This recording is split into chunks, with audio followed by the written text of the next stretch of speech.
The jar of peppermint candies sat on the shelf above my winter coats, tucked behind a shoebox I hadn't opened in years. It wasn't fancy, just a plain glass mason jar with a metal lid, the kind you'd find at any dollar store. But inside, rolled tight and held together with a rubber band, was something my husband Gerald could never find out about. Not yet. Not until I was ready.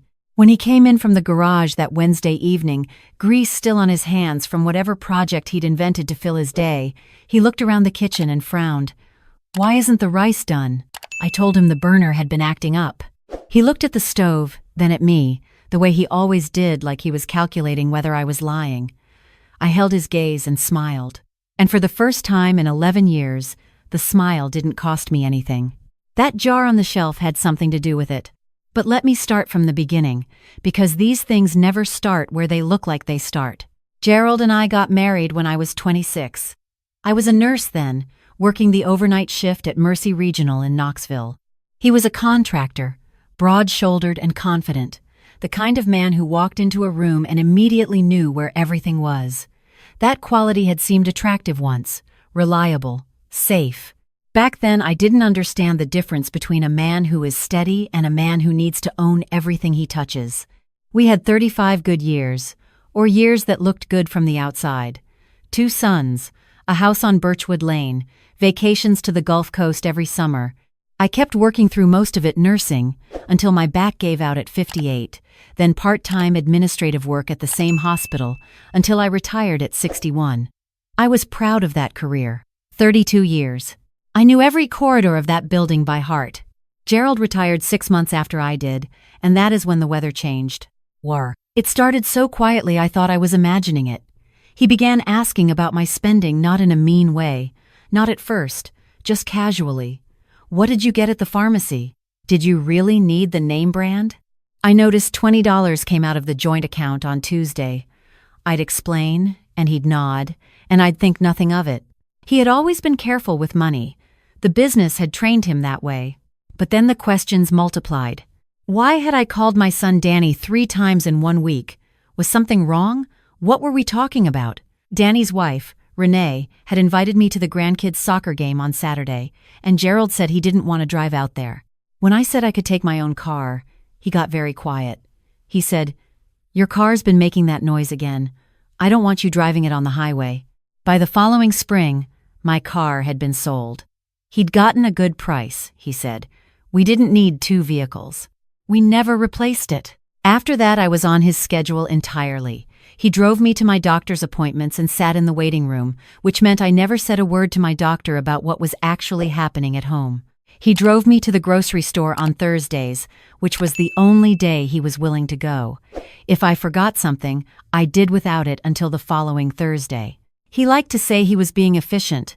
I learned to plan very carefully, and then I learned to do without. The money followed the car. He had always handled the finances, and I had always trusted him. But after he retired, the structure changed. He closed the personal checking account I'd had at First Tennessee since 1987. Said the monthly fee wasn't worth it for what I was using it for. He gave me a household allowance $50 a week for what he called personal items. Groceries he paid himself. Gas he controlled because he controlled the car. My prescriptions he said he would handle. And he did. Until the month he decided my blood pressure medication was too expensive and switched me to an over-the-counter supplement he'd read about online. I am a nurse. I knew what that switch meant. I told him I needed the prescription. He told me the supplement had good reviews. That was the year I started to understand I was not his wife anymore. I was a dependent. A budget line. My sister Carol lived in Chattanooga, only a 2-hour drive. We'd been close our whole lives, the way sisters get when they've been through the same hard things. After Gerald took over the phone bill and started receiving itemized statements, I noticed he would go quiet after certain calls. He never said outright that I shouldn't call her. He didn't have to. He just mentioned the bill at dinner. 40 minutes to Chattanooga on a Tuesday afternoon. The way he said it made the call feel like a confession. After a while, I stopped calling. It was easier than the dinner table accounting. I stopped going to my friend Louise's monthly card game. Too late, Gerald said, and he wasn't comfortable driving after dark. I stopped volunteering at the library on Fridays. something I'd done for 6 years because Gerald decided we needed the car for errands on Fridays. I stopped having my hair done at the salon on Maple and started cutting it myself in the bathroom mirror because $40 for a haircut was, in Gerald's words, not a reasonable expense. 11 years. That's how long it took to shrink my life down to the size of one house on Birchwood Lane, with a man who monitored my phone calls and handed me $50 on Monday mornings and expected a full accounting by Sunday night. The breaking point was a Wednesday in February. Gerald gave me cash each Monday. $50. That week I'd needed a birthday card and small gift for my grandson Tyler. He was turning 8. And I'd needed new soap. And I'd needed a box of tissues. I'd budgeted carefully, the way I always did by then. 18 for Tyler's gift, 3 for the card, 4 for soap, 2 for tissues. That left $23. My blood pressure medication cost $31. I'd been rationing the last prescription for 2 weeks, taking half doses, which I knew was dangerous but felt like the only solution I could manage without another dinner table negotiation. I always lost. That Wednesday Gerald drove me to the Walgreens on Clement Avenue for his cholesterol prescription. He left me in the car while he went inside, which was normal. I was not usually the one who went in. But this time he was taking longer than usual, and I needed to use the restroom, so I went in. And I ended up at the pharmacy counter. Just to ask. Just to see. The woman behind the counter had silver hair pulled back in a clip and reading glasses on a chain around her neck. Her name tag said Beverly. I asked her, quietly, what my prescription would cost without insurance. Our supplemental insurance had lapsed the previous fall, and I hadn't been told until it was already done, and she typed into her computer and said $31.80. I stood there and counted the money in my coat pocket. $23. I didn't cry. I had gotten very good at not crying in public, because crying led to explanations, and explanations led to Gerald. But Beverly must have seen something in my face, the way you learn to see it after years behind a pharmacy counter, because she didn't move on to the next customer. She looked at me and said, softly, "Is everything okay, honey?" I said, "Yes, of course, just fine, I'd have to come back for it." Standard words, the words I always used. She slid a small piece of paper across the counter. "This is a coupon program," she said. "Brings it down to $9. You can use it any time." I took the paper. I thanked her. I turned to leave. "Ma'am," she said.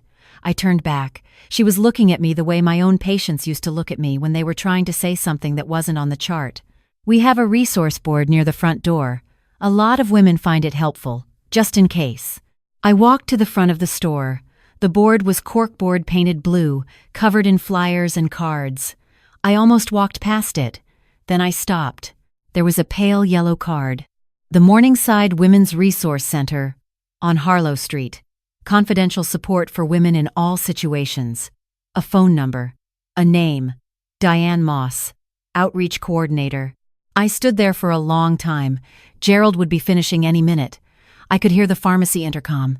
I took the card and put it in my coat pocket, underneath the $23. 2 weeks later, Gerald went to his Wednesday golf game, the only standing appointment in his week that regularly took him away for more than 3 hours. I walked to the Walgreens first, used Beverly's coupon, paid $9 for my medication. Then I kept walking. Harlow Street was 12 minutes on foot. The Morningside Center was on the ground floor of a tan brick building between a laundromat and an eye doctor's office. The windows had soft curtains. There was a planter outside with small yellow flowers I didn't know the name of. I stood on the sidewalk for a while before going in. Diane was a woman in her late 40s, calm and unhurried in a way that felt deliberate, like a skill she had practiced. She made coffee and she listened. I talked for 90 minutes. 11 years came out in pieces. Not all of it in order. Some of it still wrapped in the habit of minimizing. "It's not like he hits me." I said it 3 times. The 3rd time, Diane put her hand flat on the table and said, gently but clearly, "What you're describing has a name. It's called coercive control, financial abuse, isolation. It is serious and it is real, and you don't have to justify it by comparing it to something worse." I stopped talking. The room was very quiet. She said, "You can leave. It will take planning, and it won't be simple. But it is absolutely possible." I want to tell you that I stood up then, resolved and clear-eyed. That is not what happened. What happened is that I thanked her politely, said I needed to think, and walked home and made Gerald's lunch. But I put Diane's card in the spine of my old nursing textbook on the top shelf of the bedroom closet, the one shelf he never touched. And that night, lying in bed, listening to him snore, I thought about the word she had used, coercive. I had used that word in nursing training, describing a specific kind of harm.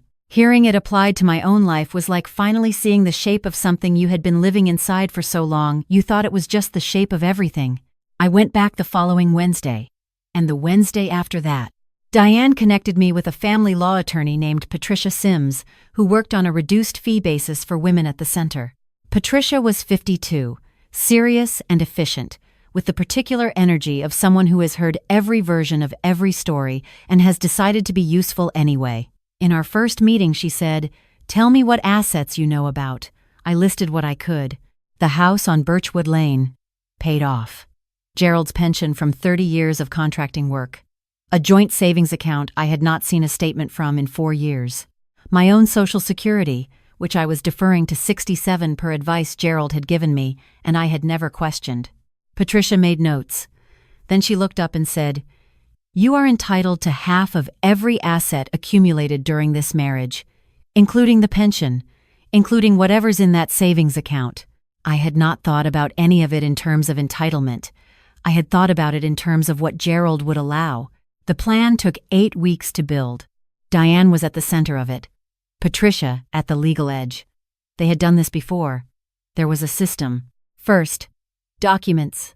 Birth certificate, Social Security card, nursing license still valid. I had kept it current out of some private instinct marriage certificate, tax returns, any financial records I could find.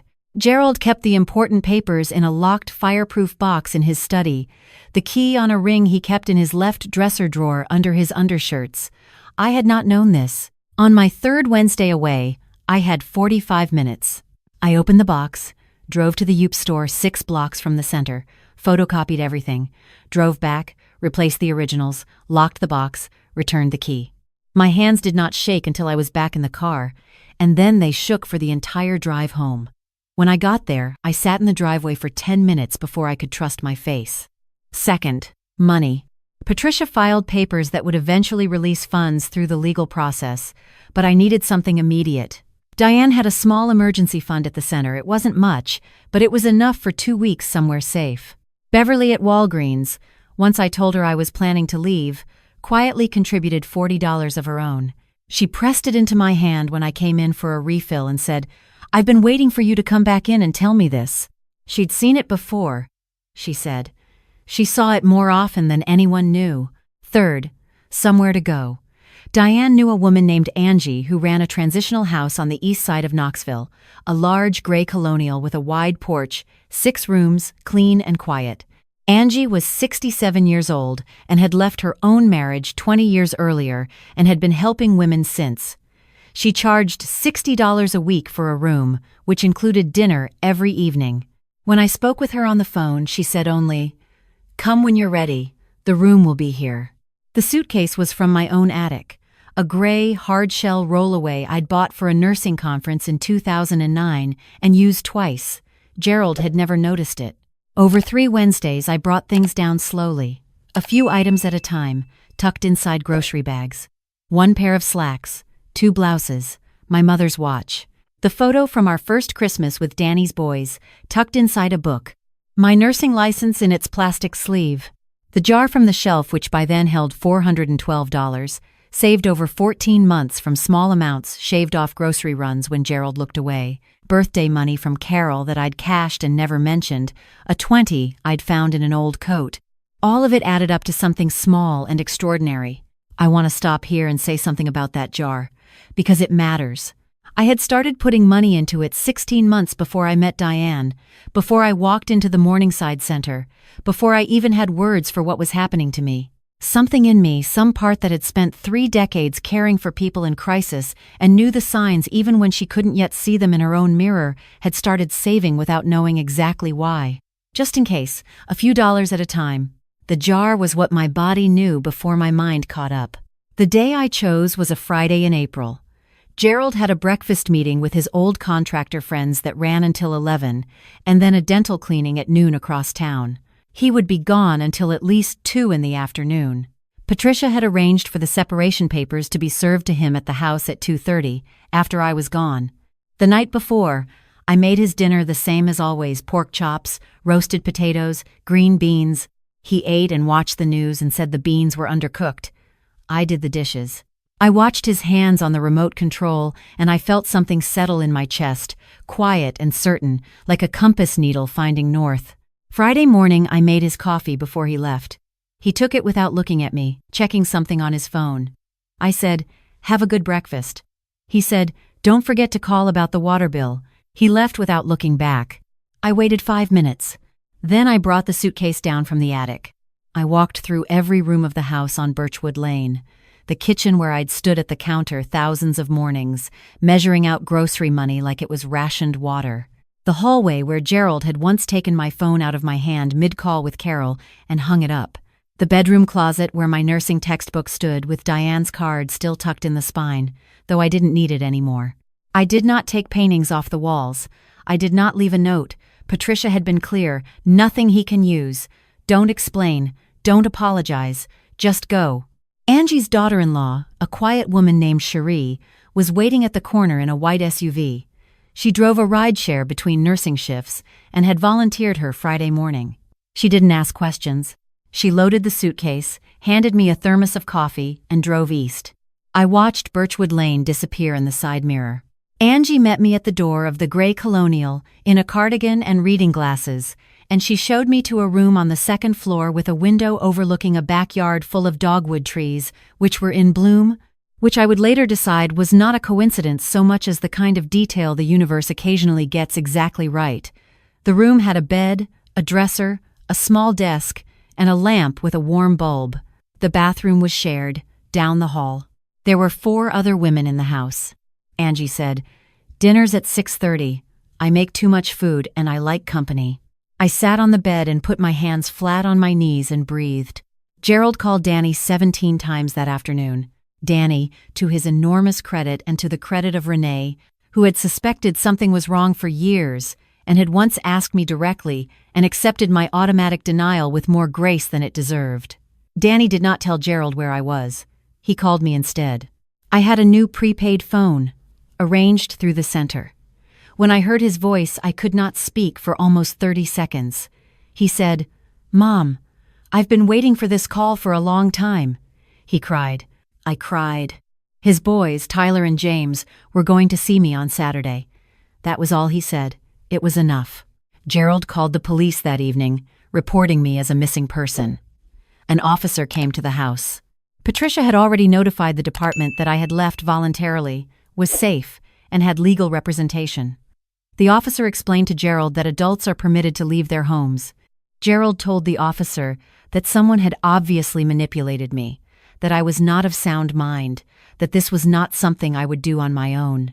The officer, according to Patricia, was patient but clear. When the separation papers were served, Gerald called Patricia's office 11 times in the span of 2 hours. Her voicemail captured all 11. These became part of the court record. The legal process was longer than I had expected and shorter than I had feared. Gerald hired an attorney and contested everything: the asset division, the request for temporary support, my characterization of our finances. He claimed I had abandoned the marriage. He claimed the money and savings was his alone, accumulated before we were married, which the tax records directly contradicted. He claimed I was confused, influenced by outside parties, not mentally competent to make these decisions. His attorney put forth these arguments with what I imagine was a straight face. Patricia put forth the bank statements showing the $50 weekly allowance over 6 years, the records of my closed personal account, the documented isolation from my son, my sister, my friends, the gap in my insurance coverage that had interrupted my blood pressure treatment. Beverly provided a written statement. Diane provided documentation of my visits to the center and the circumstances I had described, my own nursing records, confirming the blood pressure issue and the treatment gap. The judge was a woman named Honorable Sandra Creech, who had been on the family court bench in Knox County for 18 years. She was 61 years old. She had short gray hair and a way of listening to testimony that made it clear nothing surprised her and very little impressed her, and she was interested primarily in what was true. She was not interested in Gerald's theory that I had been manipulated. The divorce was finalized in October, 7 months after the Friday I left. I received 40% of Gerald's pension, which paid out to $3,900 a month. I received half of the joint savings account, which turned out to contain $112,000, 4 years of statements I had never seen. I received the proceeds from the sale of the house on Birchwood Lane, my share being $68,000. Spousal support was awarded at $2,200 a month until my full Social Security eligibility at 67. I had been living on $50 a week. Now I had a financial life again. Carol drove up from Chattanooga the weekend after the divorce finalized. We sat on Angie's back porch under the dogwood trees, which had finished blooming but were still green and good, and we talked for 6 hours. She told me she had sent letters for 3 years. She told me she had almost driven to Birchwood Lane twice but talked herself out of it, told herself she was overreacting, that I would call when I was ready. She told me she was sorry. I told her there was nothing to be sorry for. I meant it. She brought photographs. Her garden in Chattanooga, her 2 grandchildren, the dog she'd gotten the year I stopped calling. We made plans, real plans. Christmas in Chattanooga, a trip to the Smokies in the spring.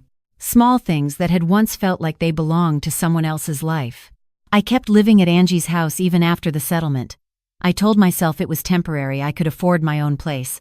A good place, but the truth was, I didn't want to leave. I liked the dinners at 6:30, crowded around Angie's long table. I liked having other women nearby who didn't need everything explained. I liked Angie's particular wisdom, which she dispensed in short sentences while doing other things, the way useful knowledge is often delivered. I went back to work. Not full-time, my back wouldn't allow that, but part-time consulting for a home health agency that needed someone with clinical experience to train new staff and review care plans. I was good at it. I had 32 years of being good at it. It paid $22 an hour and it was mine. Danny brought Tyler and James to Angie's house on a Sunday in November, and we raked the backyard together, all 5 of us, and made a pile large enough for both boys to disappear into. Tyler, who was 8 now and had his mother's seriousness and his father's stubbornness, took my hand when we walked inside and said, "Grandma, are you happy here?" I told him yes. He considered this and nodded, which meant he believed me, and which meant more than he knew. In the spring, Diane at the Morningside Center asked if I would consider becoming a peer support volunteer, someone to sit with women who were early in the process, still not sure they were calling what was happening to them by the right name. Someone who could say, "I know. I have been where you are sitting. Here is what I know to be true." I said yes before she finished asking. My first week, I sat across from a woman who was 63 years old, a retired school teacher, who told me 3 times that her husband had never hit her. The way you say something when you're asking for permission to call it something anyway. I waited until she was finished. Then I said, very quietly, what Diane had said to me on a Wednesday afternoon in February. What you're describing has a name. It is serious and it is real, and you do not have to justify it. She stopped talking. The room was quiet. I watched something settle in her face that I recognized. I still have the gray suitcase with the combination lock, which I never bothered to figure out because it's always unlocked, standing in the corner of my room at Angie's house. It's empty now. I look at it sometimes and think about the woman who packed it in the dark of the early morning with hands that wouldn't quite stop trembling, who wasn't sure she had the right to take up space anywhere outside of a house that had been made too small for her. I want to say something to that woman. I want to say, you were always the same person. He just built a smaller and smaller room around you until you forgot that rooms can have doors. But she knows that now. She learned it on a Friday in April, when she walked out the front door and got into a white SUV and didn't look back. 63 years old, and I finally understood something that should have been obvious all along, that the life you are living is not the only life available to you, that the woman you were before someone decided she was too expensive, too social, too independent, too much, that woman did not go anywhere. She was waiting, the way I was waiting, for the right morning to finally walk out the door and find her standing on the other side. She was right there. She had been there the whole time.